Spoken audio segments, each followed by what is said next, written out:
So, punta na tayo sa yung client natin sa QI Pure Gold daw pupuntahan. Silipin natin na baha to. So, ito kasama natin yung mga alagad ng pag-ibig. Kasi yung ano natin dyan? Pose. Parang hindi pa rin maganda. Maganda na ba? Yung loob pa inuna nila boss. May pipi. Ano yung full Paganda yun nila yan. So, tara, puntahan na natin yung Backlas kasi si Sir. pinasok rin tubig yung loob. Hindi mo sa akin bumili yun, pero papatulong lang, malapit lang dito sa amin. So, Pure Gold lang siguro, ano lang, 15 minutes drive. So, silipin natin, kawawa naman yung EcoSport niya rin. Mamaya madali lang, di ba? Dito na tayo sa Pure Gold. Ayan na ba? So, dito na lumubog tong EcoSport. So, hindi pa nagagalaw ni Sir. Checkin natin kung ano mga pupwede. Lalim daw yung bahari. RFA muna to. Checkin mo nyo muna itong RFA nyo.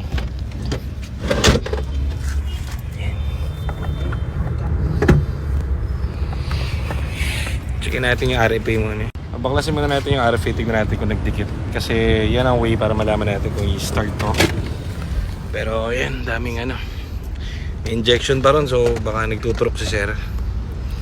So malaman natin yan. Taas ang tubig dito, hanggang dito daw. Hanggang dito. So abot yung TCM nito and everything. Pero malinis naman yung ano yung makina. So ito guys yung RFA dito sa ilalim. Yan yung nagko-control ng keys ng susi.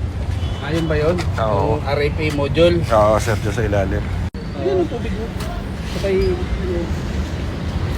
Lalo. And dito na inaabot yan. Ito mataas na lugar to sa Pure Gold. Wala, inaabot pa rin. Yung sa bahay kasi nila sir, second floor daw ang baha. Okay, hindi na mapastart to. So, checkin natin yung mga dapat checkin. Tapos panda rin natin to. So, basa Basang basa. Ibili natin itong upuan para makita natin yung RFA.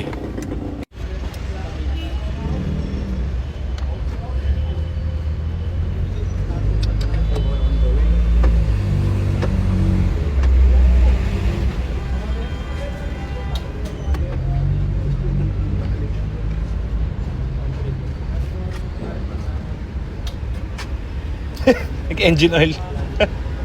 Kotse niya, yung bahay niya, lampas tao daw. Ayan si Sir, so iwanan muna natin, malapit lang naman. Papakuha na lang natin to kapag lumuwag sa garahe. Ayan ang hatol natin dyan. Maraming gagawin Diba Jones? Ayos. Ayos. Okay, let's go.